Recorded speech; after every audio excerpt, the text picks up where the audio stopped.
Hello, everyone. It is me, Pete, also known as Snaldo, here to just give you a quick update about some information that we got at State of the Game this past week.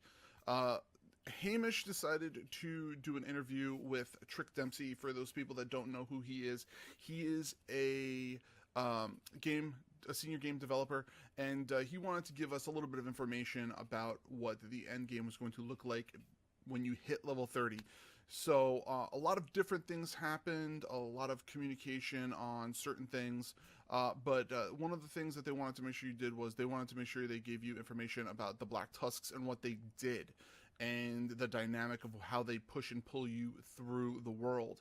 Being that they wanted it to be a more of a living environment, they wanted it to be it's a little more difficult to work with than when it was with the Division One. So they decided to take the Black Tusks, and once you hit level 30, they removed quick travel, fast travel, if you will. They ended up taking the whole entire world map and then changing it to be mostly devoured by the Black Tusk around all your settlements, around all your base of operations, pretty much for you to start clearing them back, getting them back. Now, this happens in World Tier 1. If you remember about what the Division 1 had, they had those World Tiers. Now, World Tiers in Division 1, they were... Bleh. They weren't really necessary. They just kind of upped your difficulty level of the mobs. The same thing happens here, but there's a difference. Every time you are in a World Tier, let's say you're in World Tier 1, like you hit on 30, to get to World Tier 2, you have to clear World Tier 1. And then you have to defeat 2 invasion missions, which then unlocks a stronghold. Once the stronghold is then unlocked, then once you complete that, your World Tier 2 opens.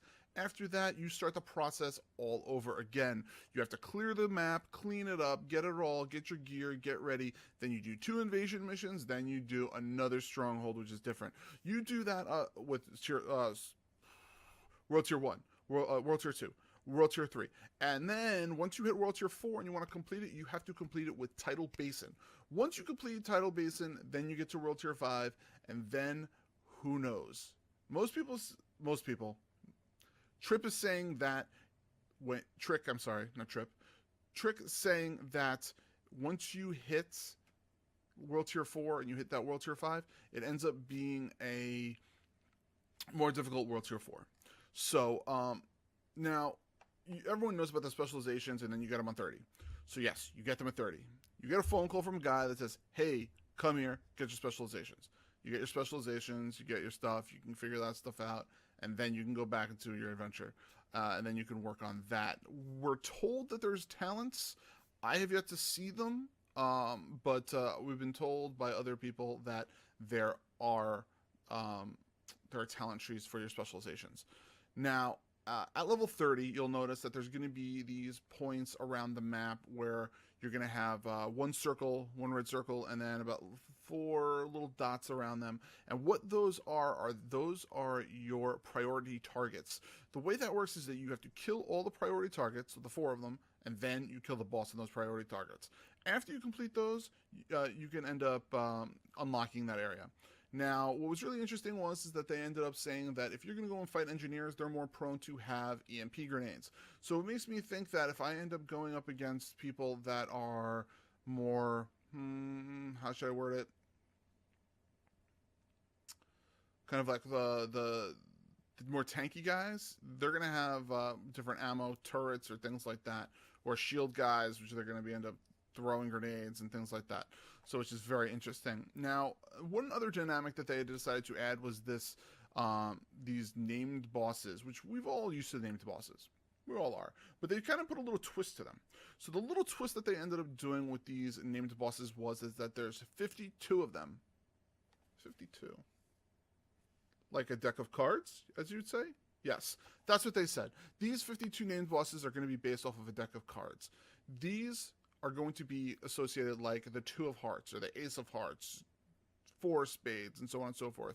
Now, what they ended up doing was if you find the 2 of hearts, he is going to be more difficult to kill than the ace of hearts because he is higher on the list, okay? which is very interesting. Now, another thing is that you know how the police have these people called snitches in the mob and in other locations. Now, they're also going to have something like that in this game. You're going to eventually unlock this snitch, and when you go over to him and you talk to him, he's going to be able to give you your dailies, your weeklies, and all that stuff.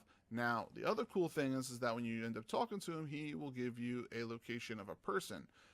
I'm sorry, he'll give you a mission. Once you complete the mission, you end up getting the location of this person who has high-end gear for you, which is amazing, and it's very interesting to see. So that's really cool. Now, one of the other things that they kind of told you about it was there's this push and pull dynamic within the factions. Now, this push and pull dynamic is interesting because you're running around and you're picking up water, you're picking up food, you're picking up supplies. And in doing that, what ends up happening is you end up having to give it to your settlements. The settlements are then going to end up being able to take that, and then they're going to end up putting it towards their people. So the more you have, the more prone you guys are going to go out. They're going to go fight things, and they're going to bring back supplies for that settlement. Now, you can end up doing the same thing by taking over the hyenas and the other groups. Now, even the black tusks. When you do that, it tends to make them more aggravated and agitated, which means they're going to come after you and do more raids, which is more interesting to me because you never know what's going to happen. So, well, I can't wait for The Division 2. It is supposed to be coming out sometime next Tuesday. We're going to be having an unboxing video coming up shortly as soon as I get my games, because I got the Phoenix Edition and also the Dark Zone Edition. I will be on Xbox for the Dark Zone Edition, and the Phoenix Edition I'll be on PC, more prone to play on PC. And it's going to be great. It's going to be a lot of fun. We're going to be playing so much Division 2 here. It's going to be great.